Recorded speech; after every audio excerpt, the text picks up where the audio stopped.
My dear student, welcome back in my class. This is Habibullah, Assistant Teacher ICT, Pwaneshwar Education Institution. I hope all are well by the grace of Almighty Allah. Today we will learn about the narration of class 8. Let's go this topic. Let's see some image and text to guess something. আমরা এখন কিছু ছবি দেখব এবং কিছু text পড়ে আমরা অনুমান করতে চেষ্টা করব আসলে আমরা তোমাদেরকে কি বোঝাতে চেয়েছি।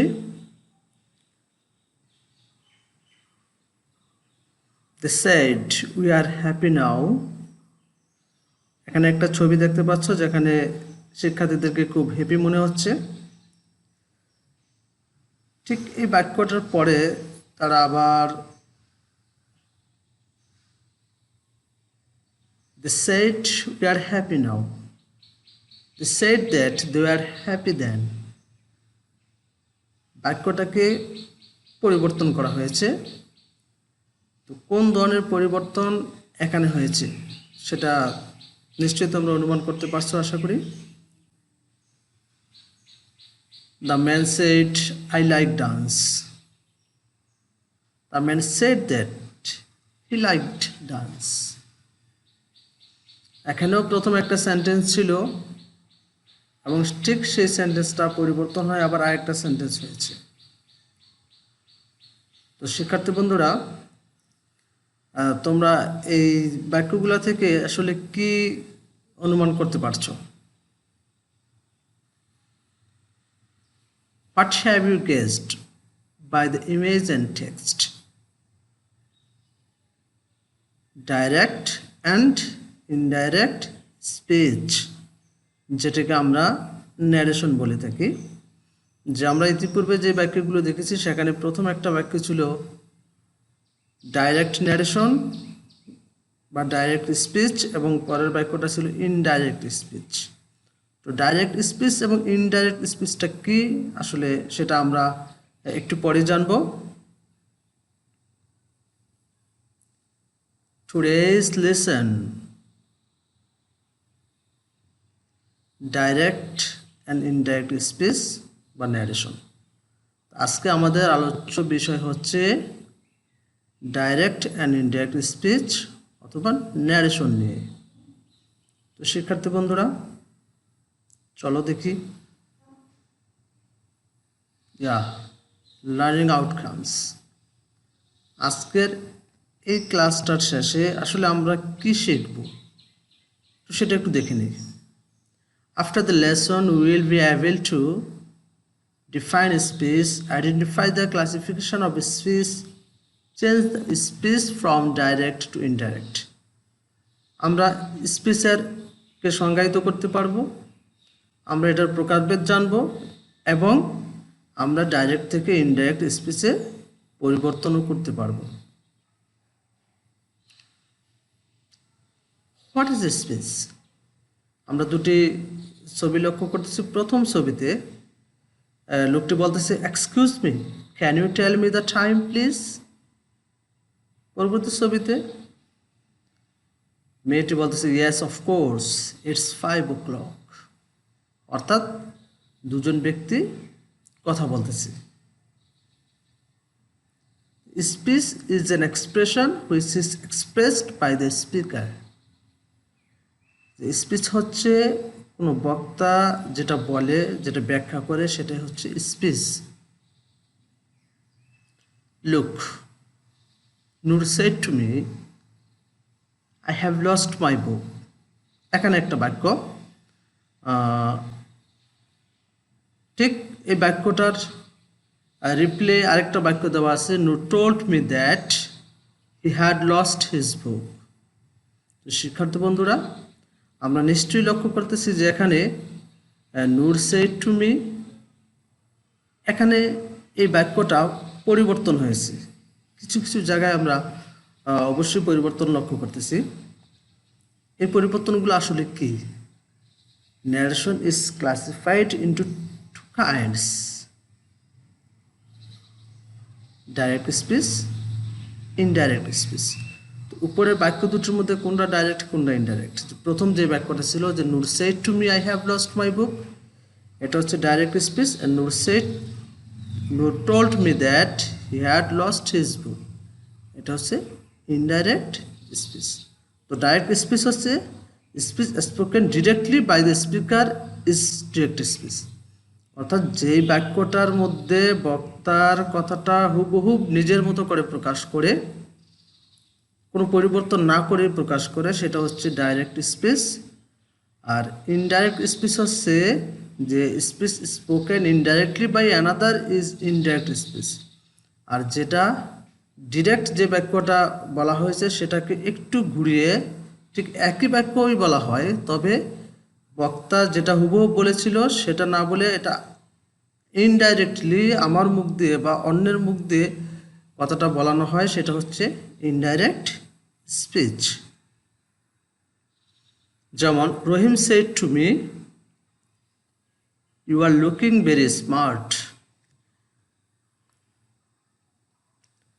তো এখানে এই বাক্যটা দুইটা অংশ আছে, একটা হচ্ছে রহিম সেড টু মি, একটা হচ্ছে you are looking very smart. তো there are two parts of direct speech. Direct স্পিচের দুইটা অংশ আছে। রহিম সেড টু মি এটা একটা অংশ, you are looking very smart এটা একটা অংশ। এই প্রথম অংশটা সেটাকে বলা হয় রিপোর্টিং ভার্ব, এবং এই যে পরের অংশটা you are looking very smart এটা হচ্ছে reported speech. Reporting verb out of inverted comma, অর্থাৎ ইনভার্টেড কমার বাইরে থাকে, আর reported speech inside of inverted comma, যেটা ইনভার্টেড কমার ভিতরে থাকে। তোমরা হয়তো উপরের সেন্টেন্সটার দিকে আরও একবার লক্ষ্য করলে দেখা যাবে যে Rahim said to me comma, এরপর ইনভার্টেড কমা দিয়ে শুরু হয় you are looking very smart. এই যে you are looking very smart এই কথাটুকু একটা ইনভার্টেড কমার মধ্যে আটকানো আছে, সুতরাং ইনভার্টেড কমার বাইরে যে অংশটুকু থাকবে এটাকে আমরা বলবো রিপোর্টিং ভার্ব, আর যেটা ইনভার্টেড কমার ভিতরে আটকানো থাকবে এটাকে আমরা বলবো reported speech. Now we will know the basic of speech অথবা ন্যারেশন। আজ আমরা ন্যারেশনের একদম মূল কথাটুকু, বেসিকটুকু জানবো। আশা করি আজকের ক্লাসটাকে যদি আমরা খুব ভালোভাবে খেয়াল করি তাহলে অবশ্যই ন্যারেশনের প্রাথমিক ধাপটা সম্পর্কে আমাদের কোনো ধরনের সমস্যা হওয়ার কথা নয়।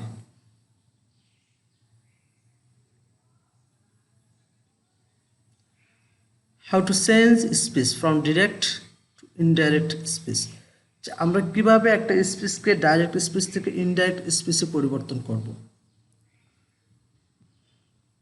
তো আমরা এখন একটা এক্সাম্পল দিয়ে একটা ডাইরেক্ট স্পিচের কোন কোন ক্ষেত্রগুলোকে আমরা পরিবর্তন করে সেটা একটু ভালোভাবে খেয়াল করব।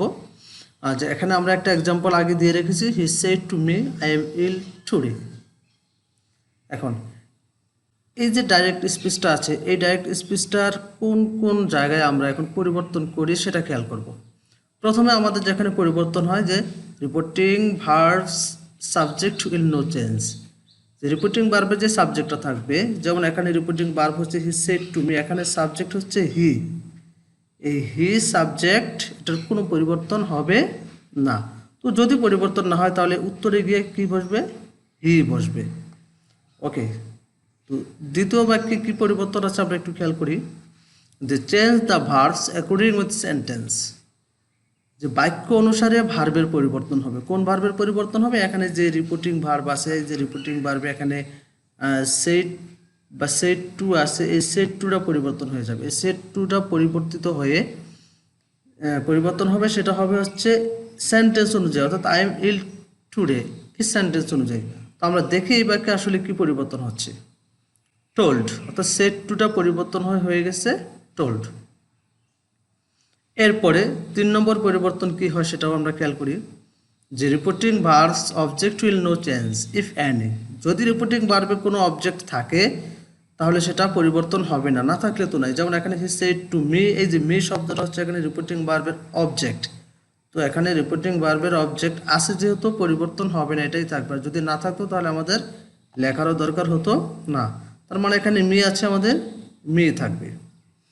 এরপরে আমরা দেখি যে use that if to replace comma and inverted comma, অর্থাৎ এখানে রিপোর্টেড ডিরেক্ট স্পিচে আমাদের যেই কমা এবং ইনভার্টেড কমা আছে, এই যে এখানে আমরা লক্ষ্য করি যে কমা এবং ইনভার্টেড কমা আছে, কমা এবং ইনভার্টেড কমাটা এখন উঠে যাবে এবং এর পরিবর্তে আমরা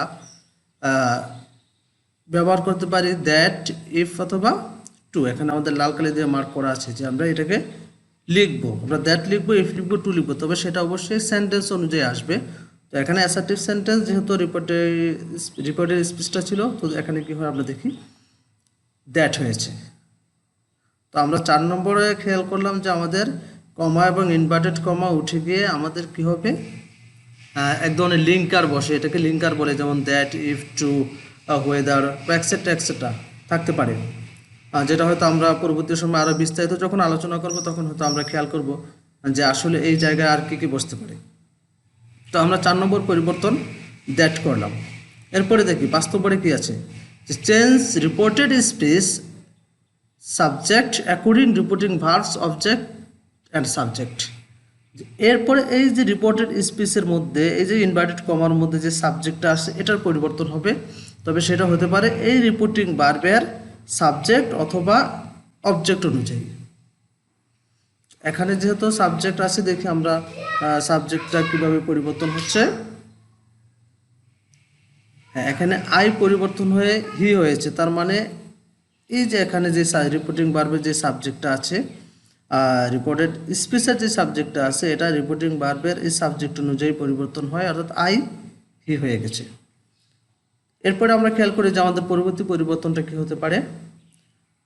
6 নম্বরে বলা আছে change reported speech's verbs according tense, যে রিপোর্টেড স্পিচের মধ্যে যে ভার্বটা থাকবে এটা পরিবর্তন হবে টেন্স অনুযায়ী। এখানে রিপোর্টেড স্পিচে ভার্ব আছে এম ভার্বটা পরিবর্তন হবে টেন্স অনুযায়ী, যে এটা কোন টেন্সে আছে, ন্যারেশনের নিয়ম অনুযায়ী কোন টেন্স থাকলে কোন টেন্সে পরিবর্তন হয় সেটা আমরা সামনে জানবো। তো আমরা দেখি আসলে এখানে এম পরিবর্তন হয়েছে কিনা। হ্যাঁ, এম এর পরিবর্তে ওয়াজ হয়ে গেছে, তার মানে রিপোর্টেড স্পিচের আরেকটা পরিবর্তন হচ্ছে রিপোর্টেড স্পিচের ভার্বের পরিবর্তন। এরপরে এর পরিবর্তন যেমন ইল শব্দটা আসলে পরিবর্তন হয় না, এখানে ভার্বের পরে যে অতিরিক্ত অংশটুকু থাকে এটার কোনো পরিবর্তন হয় না। যদি এখানে শেষে change the reported speech's adverbs if any, যদি অ্যাডভার্ব থাকে বাক্যে তাহলে কেবল এটার পরিবর্তন হয়। তো এখানে দেখি অ্যাডভার্ব কি আছে, টুডে। এই অ্যাডভার্বটার পরিবর্তন হবে এখন, এবং এটা পরিবর্তন হয়ে গেছে দ্যাট ডে। তো শিক্ষার্থী বন্ধুরা, এখানে আমরা লক্ষ্য করলাম যে ডাইরেক্ট স্পিচ থেকে বা ডিরেক্ট স্পিচ থেকে ইনডাইরেক্ট স্পিচে পরিবর্তন করতে হলে আমাদেরকে এই যে এখানে যতগুলো পরিবর্তন আছে এই পরিবর্তনগুলো খুব ভালো করে খেয়াল করতে হবে, যে অ্যাসার্টিভ সেন্টেন্সে সবগুলো পরিবর্তন ঠিক এভাবে হয়। হয়তো সেন্টেন্স অনুযায়ী আমাদের পরিবর্তনটা অন্যরকম আছে, আমাদের বেসিক পরিবর্তনটা হচ্ছে ন্যারেশনে ঠিক এভাবে হয়। তো তোমরা নিশ্চয়ই ভালোভাবে খেয়াল করেছো, এবং খেয়াল করলে অবশ্যই এই প্রথম পরিবর্তনটুকু আশা করি সবাই খুব ভালোভাবে বুঝতে পেরেছো। তো আমরা সামনের দিকে এগিয়ে যাই, দেখে সামনে আমাদের জন্য কি অপেক্ষা করছে, how to change verbs from direct to indirect speech. এখন আমরা দেখব যে এই যে ডিরেক্ট স্পিচ থেকে ইনডাইরেক্ট স্পিচের ভার্বগুলো কিভাবে পরিবর্তন হয়। যে ডিরেক্ট স্পিচে সাধারণত সেইড থাকতে পারে, যদি সে বা সেইড থাকে তাহলে সেটা ইনডাইরেক্ট স্পিচে গিয়ে কী হয়। যদি আমাদের দেখি যে ডিরেক্ট স্পিচের রিপোর্টেড স্পিচটা অর্থাৎ ইনভার্টেড কমার মধ্যে যে অংশটুকু আছে এটুকু যদি অ্যাসার্টিভ সেন্টেন্স হয়, যদি অ্যাসার্টিভ সেন্টেন্স হয় তাহলে আমাদের ইনডাইরেক্ট স্পিচে গিয়ে আমরা লিখব টেল অথবা টোল্ড। যদি ইন্টারোগেটিভ হয় তাহলে হতে পারে আস্কড অথবা আস্কড। ইম্পারেটিভ সেন্টেন্স যদি হয় সেটা হতে পারে ordered, advised, requested, command, said. এখানে আসলে ইম্পারেটিভ সেন্টেন্সে অনেক কিছু বোঝানো হয়, সেক্ষেত্রে আমার আসলে কি বোঝাতে চেয়েছে তার উপর নির্ভর করে। যে অর্ডার্ড যদি আদেশ বোঝায়, অ্যাডভাইসড যদি উপদেশ বোঝায়, রিকোয়েস্টেড যদি অনুরোধ বোঝায়, কমান্ডেড জোরালোভাবে কোনো আদেশ যখন বোঝানো হয় তখন আমরা কমান্ড ব্যবহার করি। আর সেট সাধারণত বাক্য যদি হয় কোনো কিছু না বোঝায়, আমরা যদি বুঝতে না পারি যে আসলে এখানে আদেশ, নিষেধ, উপদেশ, অনুরোধ, প্রস্তাব কিছুই বোঝানো হয়নি তাহলে সাধারণত সেট ব্যবহার করে থাকি আমরা। এরপরে আছে অপটেটিভ সেন্টেন্স। অপটেটিভ সেন্টেন্সে প্রেড বা উইশড বসে। এখানে দুটো কথা, যদি অপটেটিভ সেন্টেন্স দিয়ে প্রার্থনা বোঝায় বা আশীর্বাদ বোঝানো হয় তাহলে প্রেড বসে, আর যদি অপটেটিভ সেন্টেন্স দিয়ে কোনো মনের ইচ্ছাকে প্রকাশ করা হয় তাহলে উইশড ব্যবহার করা হয়। এরপরে আছে এক্সক্লামেটরি সেন্টেন্সেস। এক্সক্লামেটরি সেন্টেন্সে আমাদের যে পরিবর্তনগুলো হয় সেটা হচ্ছে এক্সক্লেম উইথ জয়, সরো, ওয়ান্ডার, সারপ্রাইজড। এখানে এক্সক্লেম উইথ শব্দটা থাকে, তবে তার সাথে যদি আনন্দ প্রকাশ করে তাহলে জয়, যদি দুঃখ প্রকাশ করে তাহলে সরো, যদি বিস্ময় বা আশ্চর্যজনক কোনো কিছু প্রকাশ করে তাহলে সেটা হতে পারে ওয়ান্ডার অথবা সারপ্রাইজড। তো আশা করি তোমরা বুঝতে পারছো যে রিপোর্টিং ভার্বটা পরিবর্তন হয় রিপোর্টেড আর ইনডাইরেক্ট রিলেশন যখন করব তখন সেটা ঠিক সেন্টেন্স অনুযায়ী এই শব্দগুলো অর্থাৎ এই ভার্বগুলো ব্যবহার করতে হয় আমাদের। এরপরে how to use linkers, replace comma, inverted comma from direct to indirect speech. যে ডিরেক্ট স্পিচ থেকে ইনডাইরেক্ট স্পিচ করতে গেলে কমা এবং ইনভার্টেড কমার পরিবর্তে আমরা কোন কোন লিঙ্কার্সগুলো ব্যবহার করি সেটাও সেন্টেন্স অনুযায়ী। যদি ডিরেক্ট স্পিচটা অ্যাসার্টিভ সেন্টেন্স হয় তাহলে আমরা দ্যাট লিখব। যদি ডিরেক্ট স্পিচটা ইন্টারোগেটিভ সেন্টেন্স হয় তাহলে ইফ অথবা ওয়েদার বসতে পারে। ইম্পারেটিভ সেন্টেন্সে টু বা দ্যাট বসতে পারে। সেন্টেন্সটা যদি অপটেটিভ হয় তাহলে বসতে পারে দ্যাট, এবং এক্সক্লামেটরি হলেও বসতে পারে দ্যাট। তো আমরা এখন জেনে গেলাম যে কমা এবং ইনভার্টেড কমা উঠে যদি ইনভার্টেড কমার ভিতরের বাক্যটা অ্যাসার্টিভ হয় দ্যাট, ইন্টারোগেটিভ হলে ইফ ওয়েদার, ইম্পারেটিভ হলে দ্যাট। এবং এখানে একটা বিষয় লক্ষণীয় যে অ্যাসার্টিভ, ইম্পারেটিভ, অপটেটিভ, এক্সক্লামেটরিতে দ্যাটই বসে। শুধুমাত্র ইম্পারেটিভে যদি মূল ভার্ব দিয়ে কোনো বাক্য শুরু হয় তখন টু বসে, আর লেট দিয়ে শুরু হলে দ্যাট বসে। বন্ধুরা, এখন আমরা দেখব যে how to change reported speech subject from direct to indirect speech. যে ডিরেক্ট স্পিচ থেকে ইনডাইরেক্ট স্পিচে কীভাবে আমরা রিপোর্টেড স্পিচের সাবজেক্টের পরিবর্তন করি।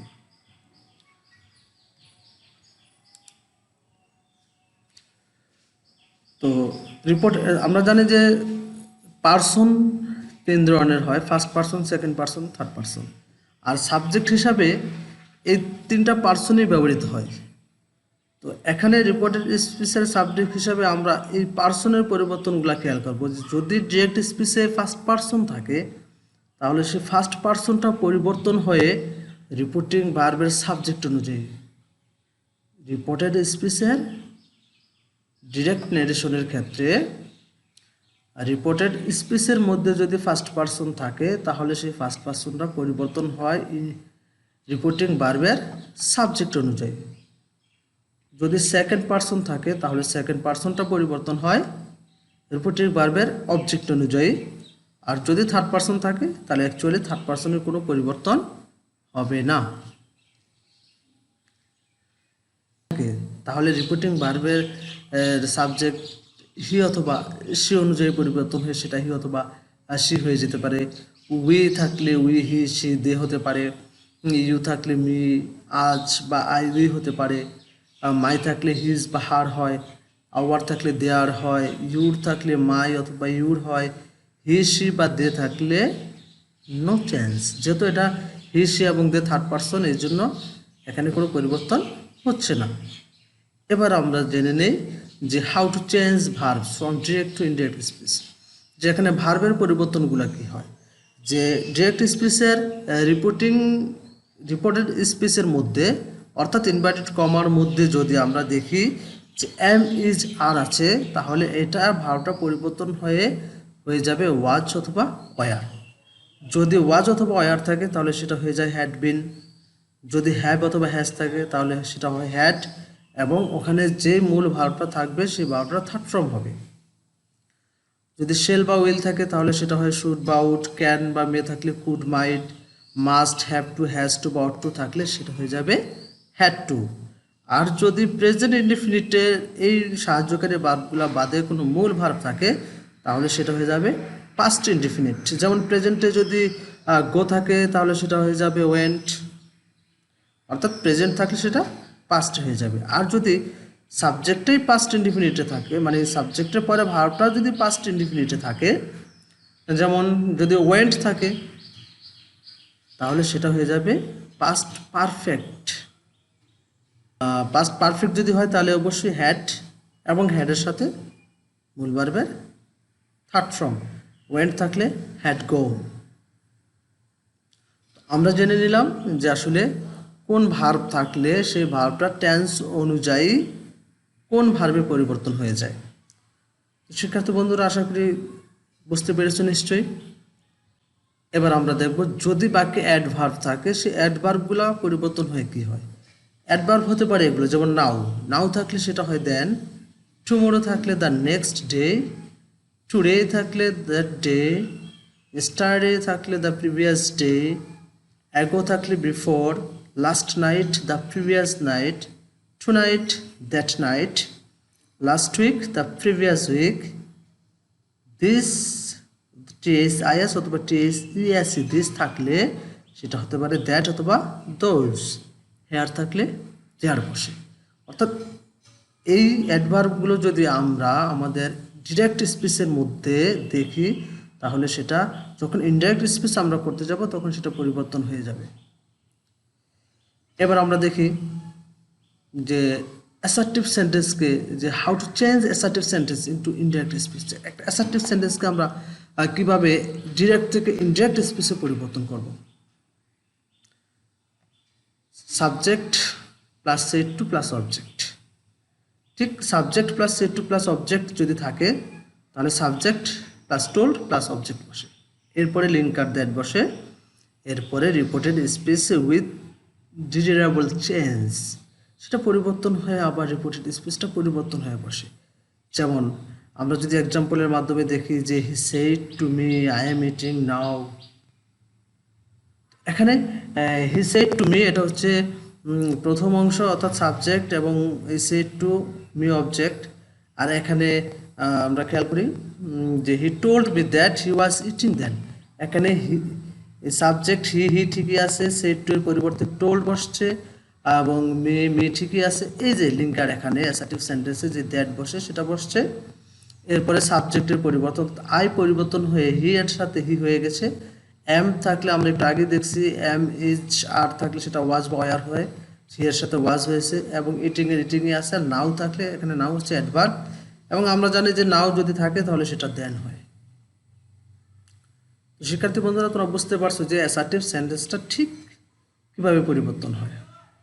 আমরা আরও কিছু উদাহরণের মাধ্যমে দেখি যে আমাদের কোন কোন জায়গার পরিবর্তনগুলো কেমন হয়। He said to me I was ill, এটা হচ্ছে একটা ডিরেক্ট স্পিচ, এটাকে আমরা পরিবর্তন করলাম he told me that he had been ill. এখানে প্রথম এক্সাম্পলটার মধ্যে ওয়াজ শব্দটাকে হাইলাইটস অর্থাৎ লাল কালি করা আছে, অর্থাৎ এই ওয়াজটাকে আমরা এখানে পরিবর্তন করে দেখিয়েছি যে ওয়াজের পরিবর্তনটা কী হয়েছে। ওয়াজ যেহেতু পাস্ট টেন্স এর জন্য এর পরিবর্তে ইনডাইরেক্ট স্পিচে হ্যাড বিন হয়েছে। যেহেতু ওয়াজ পাস্ট এবং এটা পাস্ট পারফেক্ট হইলে আমরা জানি পাস্ট পারফেক্টের সাবজেক্টের উপরে হ্যাড বসে, আর যেহেতু ওয়াজ B3 হবে এরপরে পারবে পাস্ট পার্টিসিপল ফর্ম, তো ওয়াজের পাস্ট পার্টিসিপল ফর্ম বিন, এর জন্য বিন হয়ে গেছে।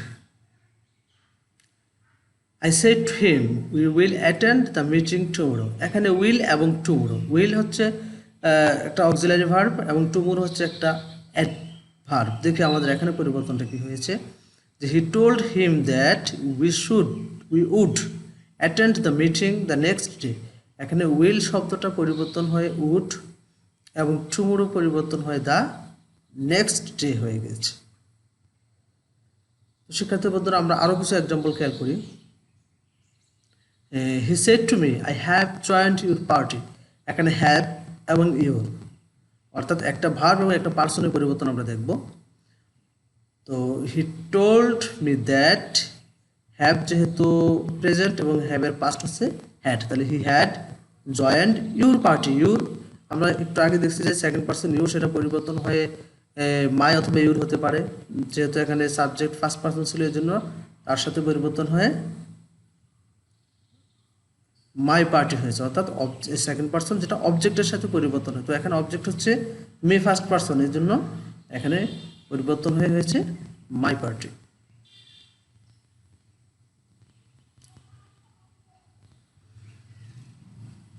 আচ্ছা পরের এক্সাম্পলটা খেয়াল করি আমরা, মে মোর দেন হিজ লাইফ।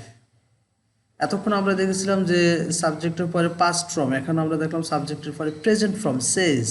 তো যদি প্রেজেন্ট ফর্ম হয় তাহলে কি হয়, সেজে সেজই থাকে এবং যে ভার্বটা আছে সেটারও পরিবর্তন হয় না।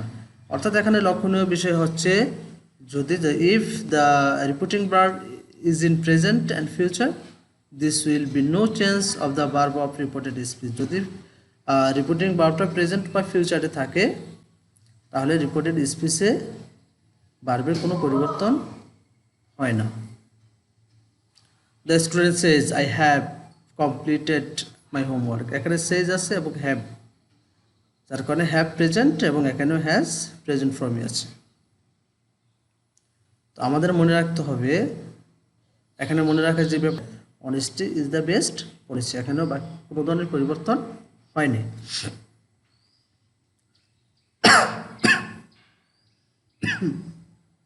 এই আলোচনা থেকে বা এই ক্লাসটাকে যদি ভালোভাবে উপভোগ করে থাকো তাহলে আমাদের এই বাড়ির কাজের কিছু উদাহরণ আছে যেটা তোমরা ডাইরেক্ট থেকে ইনডাইরেক্ট নির্দেশনে অবশ্যই পরিবর্তন করতে পারবে। তো তোমরা নেক্সট ক্লাসের আগেই বাসায় বসে বসে এই বাক্যগুলোকে ইনডাইরেক্ট নির্দেশনে রূপান্তর করবে। তো আজকের মতো ক্লাস থেকে আমরা বিদায় নিচ্ছি। Thanks My dear student, a lot of thanks for watching my class. Again to see the next class. Allah Hafiz.